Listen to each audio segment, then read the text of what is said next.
Welcome to the Sports Geek Podcast, episode 37.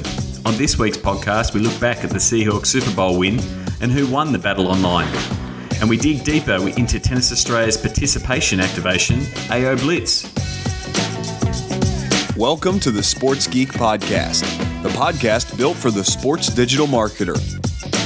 And now, here's your host whose professional sports career was tragically cut short at age 17 due to a lack of ability, Sean Callanan.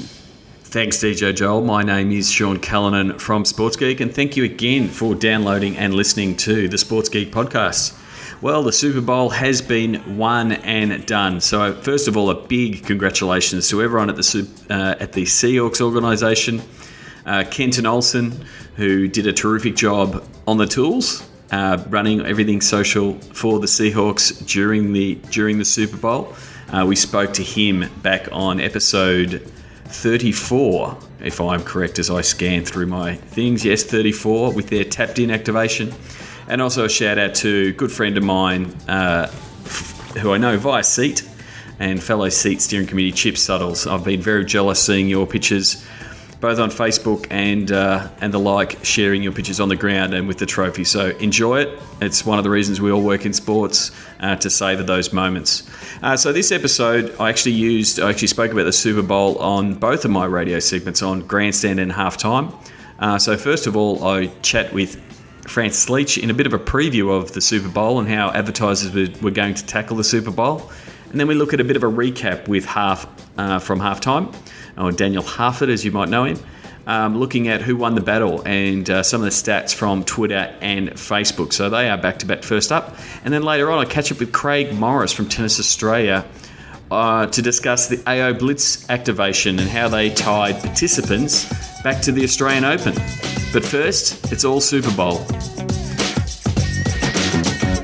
Francis Leach on your Saturday morning. There was a time we didn't really care about the Super Bowl, but modern media and technology means that we can live it live and direct like everybody else around the world and in the United States. It's become a global event, not only as a televised product, but now as an interactive one as well, with social media being such a key component of it all. Is it the biggest sporting event for social media in the world? Let's ask a man who'll know. Our friend Sean Callan, Sports Geek HQ, who's with us again in 2014. G'day, mate. How you going? I'm good, thanks. Good to have you back. How does it rank in terms of its status as a social media event? Yeah, it is right up there. I mean, the fact that it takes the attention of everyone in the US, and now it is pretty much a real global event. There's people tuning in from around the world. Obviously, it's gonna trend on social media and all the platforms. And I guess the thing, I think 2014 will be the year, I'm hoping anyway, it will be the year that we stop talking about that it's going to break another social media record, because I think that's just, because it's now a platform, it's out there, it is just going to keep growing and it is just going to keep happening. So the Super Bowl will break it now. The World Cup will break it in the middle of the year. So we sort of know where it's going to happen, and it's we don't need to publicise that anymore. It's a bit like if Australia Post started publicising how many Christmas cards went out. We know that platform exists. We know how they letters get sent. So I don't think we need to be reporting those records. They will be reported next week. You'll see all the numbers come through. Because now that second screen is something that we all do. It's amazing, though, because it's constantly evolving in terms of service delivery, and you pointed me in the direction, this really interesting story about the Super Bowl concierge service that's been set up in Manhattan for social media. So they've set up basically a nerve centre of people, of volunteers who are answering queries and communicating with fans on social media to help them have a better Super Bowl experience. How does this work? Yeah, so we know with major events, and we saw it with, even going back to the Sydney Olympics, that volunteers make a really big part of making an event super successful. Yep. So the organising committee of the Super Bowl, if you see anybody in a yellow jacket in New York City this week, they will be someone that can help. And so what they're now taking is that customer service component and putting it online. Because, things like MetLife Stadium, where the game's going to be played, they can do that customer service side of things. They can sort of direct people where there's traffic congestion and that kind of thing. But it's very hard to do it by themselves. So what this concierge service is doing is they've got all the key partners. They've got the transit guys. They've got the City of New York and the trains and the stadiums and all the people doing the activations in the one place. So it's not, you don't have that awkward, oh, sorry, we don't handle that. That's someone else's problem. So they're doing a lot of monitoring of what's happening so they can see trends. So whether there's people complaining that the subway is clogged up at some point, they can see that in one spot, and they can alert the transit people to tweet and post it out. And then the other side of it is making sure that all these visitors are coming in are having the most awesome Super Bowl experience, because that's part of why New York bid for the Super Bowl. They've copped a bit of flack being a cold weather city and those kind of things. So it does look cold there at MetLife Stadium. It does look cold, but it looks like it looks like it won't be too cold and it won't affect the game. But so it's just another way, I guess, of it's sort of like a superhero team up where we're getting all of those concerned parties in the one room rather than just them all working independently trying to solve the big problem. Sean, the evolving media has meant that some of the Super Bowl traditions are under threat. Now, previously, everyone would sit around waiting for halftime as much as anything else to see what the big corps are doing with their ads, because they became, basically halftime entertainment of their own. But the use of YouTube and viral media now has pretty much rendered that experience it's not as exciting as it used to be, because these things run on their own timelines now. You don't have to wait to halftime necessarily to see them. Is that true? Yeah, to a certain degree it is. I think it was even, last year or the year before that we were chatting about the Super Bowl, and we were talking about the Volkswagen Force ad with the little kid pretending he had Star Wars sort of Force and he was moving the car about. And that was released a couple of days before the Super Bowl. So people had seen it. And so people had seen it, but it went really big and it got a really great response. So as is the way with every trend, everyone starts to follow. So now what we're seeing is so many teasers or full previews of the ads that used to be almost event programming. People wouldn't leave their seat. I don't know what the toilet problem issue is when they're not leaving the seat for a 4-hour game, but they would not leave their seat because the commercials were sort of half the reason people were tuning into the Super Bowl. Whereas now, because they're pre-releasing them, trying to get buzz, trying to get that viral video, we're getting saturated with them. And there's even some that are almost, there's already people saying that they've flopped before they've even aired. They're being reviewed before they go to air. Yeah, so they're getting reviewed. And so, if you've got 4 million tab for that 30-second spot, and before it's even aired, someone says it's going to be a dud, I wouldn't want to be the marketer that's booked that spot. Or, could we get to the point where an advertiser says, no, thanks, I don't want that spot? It could get to that point. So, some of the advertisers have waited and let it be there. So we may see the trend push back to go, let's tune in. Sean Callanan, Sports Geek HQ, was with us talking about the Super Bowl and its interactive social media component, which is massive these days. And one of the aspects of it, we saw that Hugh Jackman had managed to get the Empire State lit up on Australia Day green and gold. Yep. But there's a battle for the right to uplight the Empire State, magnificent, iconic building in New York City, and it's all around social media. Yeah, and it's a brand activation, and it's really well done by them because the team's it's a way for them to rally their fans. So it's very simple in that it's, if you're a Seahawks fan, tweet about the Seahawks, use the Seahawks hashtags, those kind of things, and the same for the Broncos. And as the team wins each night leading up to the Super Bowl, they will change it to the colours of the green and blue of the Seahawks or the orange and blue of the Broncos. And obviously the fans, it gives them some incentive to show their pride.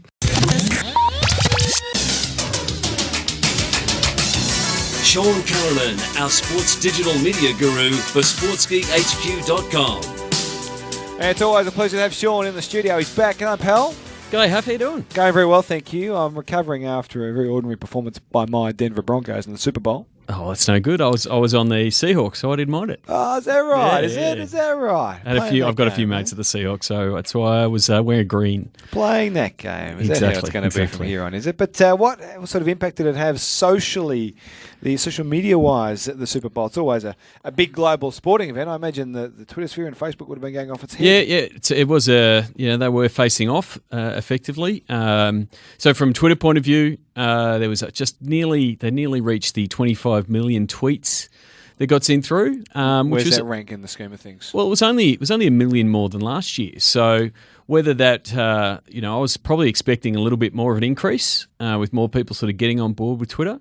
But I think the style of the game, it wasn't a close game. Probably would have affected it a little bit, but it wasn't. But then also Facebook shipped out its numbers, and they reported that 50 million people interacted on Facebook about the Super Bowl 185 million times. So it just sort of shows, I guess, the footprint of Facebook and the fact that everyone's using it. And then the other side of it is the battle for all the ads. Now we don't get the ads. We don't get the ads here. We get the ads? Well, because they don't pay for the ad spots. I mean, well, they should. Somebody should package them up and put them all together. So you can go see them now. Like they're all available on YouTube and things like that. So I guess one of the things that a lot of ad companies went down the path of is pre-releasing some of the ads, and that worked to a certain degree. Yep. But then they also had a bunch of, I guess, command centers of people ready to amplify and engage with fans around the Super Bowl. And I felt, at least, I was watching the game and sort of half keeping the eye on what was happening on Twitter, and there was a few that were just trying a little bit too hard for mine. So if you remember last year, they had the blackout, and Oreo got a real lot of publicity for their blackout tweet to sort of say, remember, they put out a tweet with the Oreo, say it's okay, you can still see Oreos, that kind of thing. So they were really praised for this idea of real-time marketing. And so every brand wanted to do that this year. Right, they're waiting for an opportunity. They're waiting for an opportunity, and there was a few that were forcing it. One of them was JCPenney. I don't know if did you catch any of their tweets during the game? Didn't see JC's work. So they were tweeting, and it looked like the person who was running the JCPenney account was drunk. So they were misspelling. Maybe they were. And that's the thing. So everyone was replying and saying, go home, JCPenney, you're drunk. And there were brands saying, go home, it's not our fault. Snickers were saying, have a Snickers, you'll feel better. In the end, JCPenney, nice Snickers. And then JCPenney effectively said, sorry, we've been tweeting with our USA mittens, so their gloves, and they were trying to then plug and sell their gloves. Now, I just saw it and went, that was pretty, a lot of people just sort of said, you're stupid. Bit cringy? And a bit forced. And effectively, it's already been done. I don't know if you remember when Phil Jackson first got on Twitter. Phil Jackson, the NBA legend coach, former coach of the Bulls and the Lakers, it was announced he was coming on Twitter a while ago now, and his first tweet was just a jumble of letters. Right? And everyone's going, what's going on, Phil?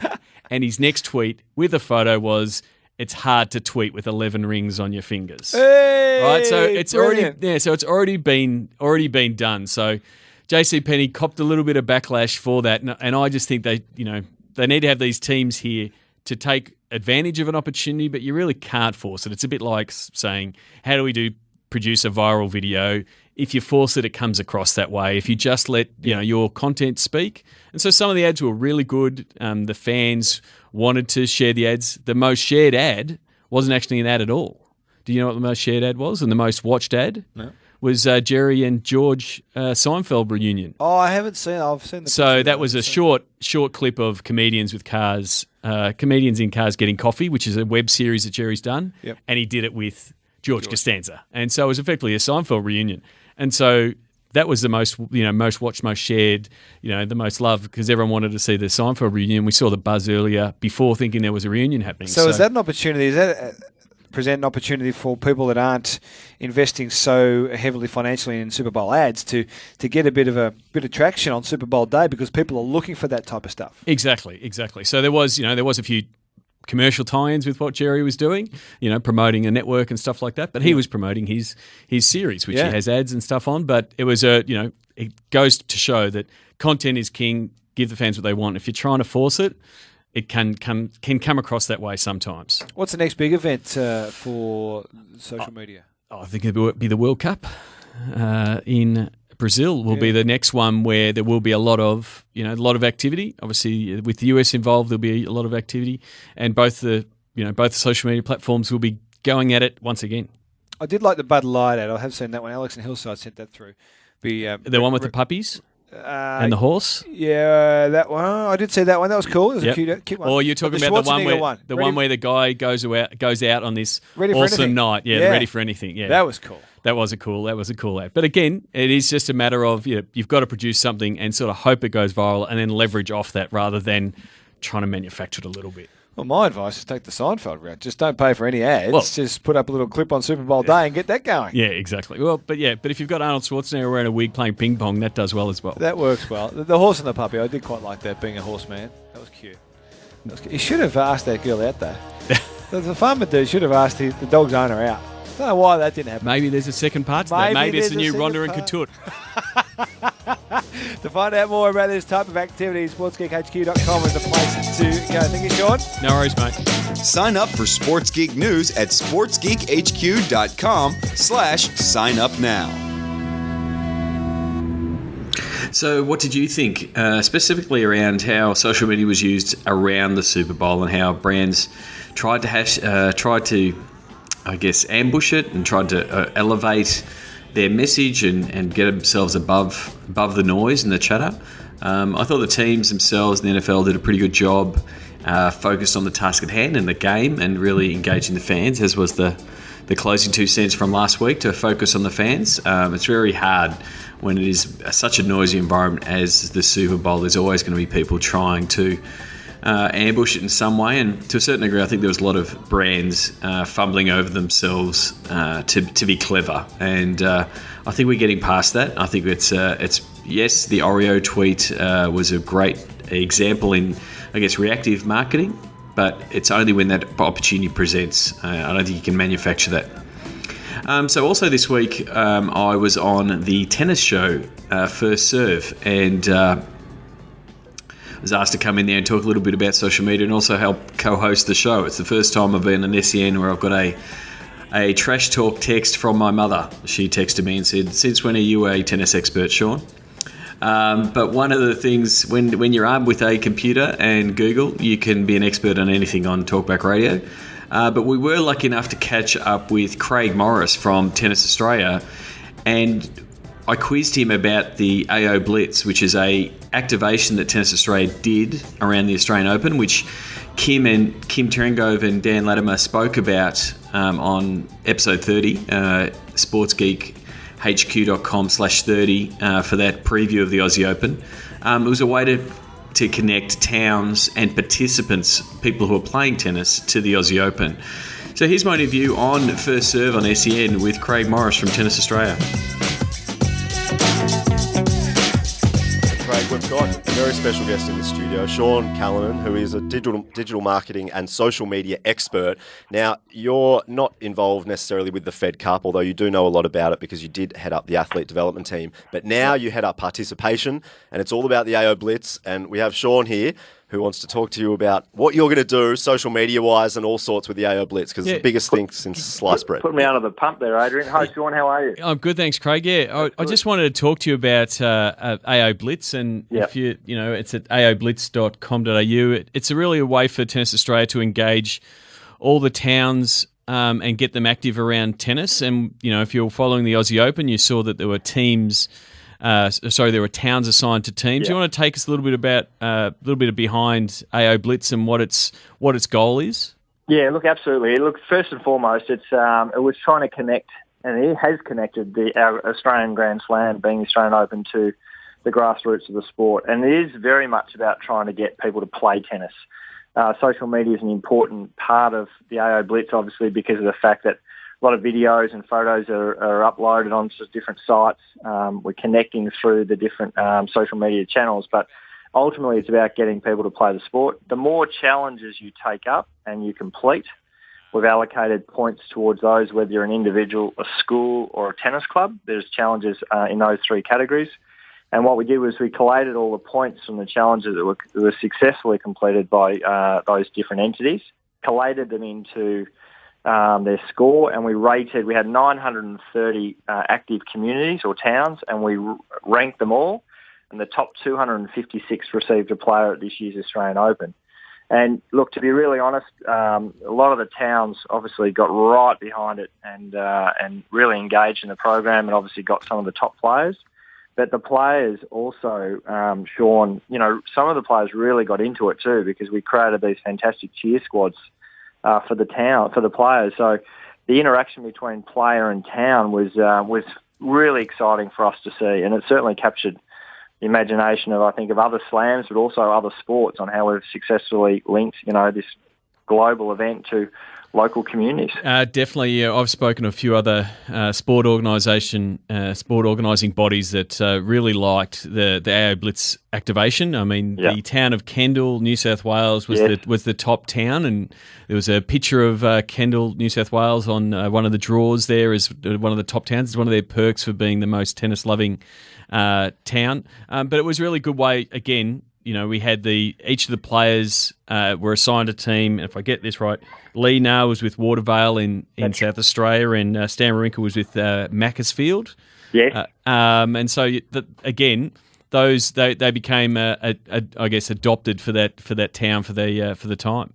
Yeah, look, they did, and it was fantastic to see at the main AO draw. Novak Djokovic got Parks, who were one of the top 4 towns, and he's asking where Parks was and whether he could catch a tram there, and it just created this real interest from the players on where these towns were and how they get there and how many people are in the town. And we had 27 people come down from Alice Springs, got a photo with Andy Murray. We had places like Warrnambool jump in a bus and come down and had Maria Sharapova all over their local council building, and Kendall produced car stickers and bumper stickers. And so for our first year, Sean, obviously, we were thrilled with the result. We visited 104 towns and took the trophies out as part of that to really try and get that brand awareness around there and the concept out there.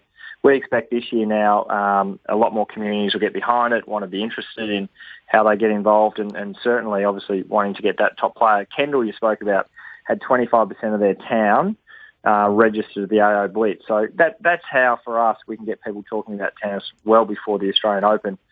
And then the 2 winning towns now are we're organising an AO Blitz party for them, probably in March. And they're really excited about getting some funds. Some of them are looking at putting some new courts in or upgrading their courts and a number of different things. So it's going to be great for those towns too. It'll have a legacy for people to go and play tennis at those towns who have won the AO Blitz. Yeah, no doubt the AO Blitz is an exciting idea, and in 2014 it's going to be bigger and better. Craig Morris, thank you so much. Go to sportsgeekhq.com for more sports digital marketing resources. Thanks again to Adrian Franklin for having me on to help co-host First Serve on SEN. Like I said, I'm not a tennis expert, but it was good to talk to Craig about AO Blitz and get a bit more background on how it went after speaking about it on episode 30 with the guys at Tennis Australia. So a really great, I guess, way to connect the participants to a major event. And it wasn't purely digital. You heard there that they did go out to over 100 towns taking the trophies, but what a remarkable result, 25% of the town of Parks playing tennis. If that's not return on engagement, I don't know what is. So this week's Ask Sports Geek question is, does the image size matter? And, I could go with the joke that size always matters, but I won't. I'm above that. But the short answer is yes. So from a Twitter point of view, I'm really liking the teams and the brands that are setting up their images to fit perfectly in the Twitter feed. So they come in that widescreen format. The sizing you require for that is 1024 by 512. So it's effectively a 2-to-1 ratio. Gives you that widescreen format that your fans don't have to click to open. You don't get weird cropping with heads cut off and writing cut off and those kind of things. It appears directly in your stream. So if you're going to be putting images up, especially ones that are promotional, that want to have a message, maybe with some text, maybe a score, 1024 by 512 does a really good job for mine. On Facebook, a little bit less so. Facebook has made some changes over the past 12 to 18 months to sort of make sure any image comes through okay, but there is a couple of key image sizes that are important. You would have seen, as we spoke about, the changes to the news feed and that they want more links. The key image size for those links is really important to make sure that those link images those links that you share on Facebook come up with a nice bright image, and that image size is 980 by 512. We did studies earlier. Dion did a whole bunch of studies last year around the ideal size and when Facebook would shrink and crop and those kind of things. At the moment, it still remains that a square image will pretty much line up and look okay on desktop version of Facebook as well as mobile version of Facebook. I guess my main thing from a Facebook point of view is don't share portrait photos because they will be cropped. So again, if you share the tall photo with a player, there's every chance that shot won't show their face, it won't show their legs, so you end up sharing effectively an athlete crotch shot, and that's not good for anybody.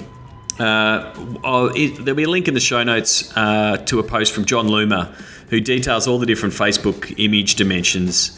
If you're not following John, you should be. He's on top of all the latest changes from Facebook, those kind of things, and he's definitely worth reading.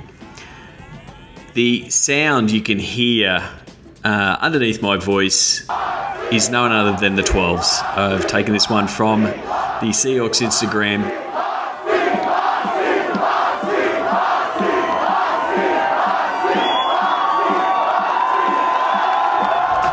And to keep with the Super Bowl winning theme, this week's social media post of the week, I went through a bunch of things that the Seahawks did. And again, congratulations, Kenton. I really did like the video recap that they played. Their own little mini movie. And again, they didn't bother trying to put it on another platform. They put it in Facebook natively. So I'm seeing a lot more teams started using Facebook video. It's, again, easy to share. Plays natively inside the Facebook app on the mobile as well. I thought the little day recap was a really good post, so it's in the show notes. And that's the clock wind-up, which tells me it's time to dedicate this episode 37. You can get the show notes at sportsgeekhq.com/37. I did get some nominations from the internets. To continue the Seahawks theme, Sean Alexander wore 37 for the Seahawks, and also did Jim Stein started his AFL career or his VFL career in the number 37. But I have to dedicate this episode to 2014 Australia of the Year, Adam Goodes, who plays the Sydney Swans and is an absolute champion of the game. So congratulations, Adam, on Australia of the Year. So a final plug, thank you very much to everyone who is sharing and providing reviews on iTunes. You can do that at sportsgeekhq.com/iTunes. Also available on SoundCloud. Again, sportsgeekhq.com/SoundCloud. And thank you very much to Paul, who alerted me that FeedBurner had decided to stop posting podcasts. So those of you who are on Android, I have refreshed the feed, and so if you're now finding that you've got 6 episodes to listen to, my apologies, but hopefully you'll catch up soon. All Android listeners can simply go to sportsgeekhq.com/Android, and it'll give you a clean RSS feed. That's it from me for this week. I'll be back next week with some more guests to talk sports, sports digital, social media. Again, send me an email if there's someone in particular or some topic you would like me to cover. I'm more than happy to tee up that interview and also and obviously dive into the topics that you want to hear about. Please, if you've got a question for the Ask Sports Geek section, which I've added last week, please, again, send in either an email to me, Sean at sportsgeekhq.com, or even just send me a tweet at Sean Callanan. Okay, it's time for our closing 2 cents. And for this one, I'm going to go back to the Super Bowl advertisers. Don't follow the leader on social media. Find your own path. Please leave a review on iTunes. Go to sportsgeekhq.com/iTunes. Find all Sports Geek podcasts at sportsgeekhq.com/SGP. Want to maximize returns from your digital team? Contact Sports Geek about content and commercialization workshop. Thanks for listening to the Sports Geek Podcast.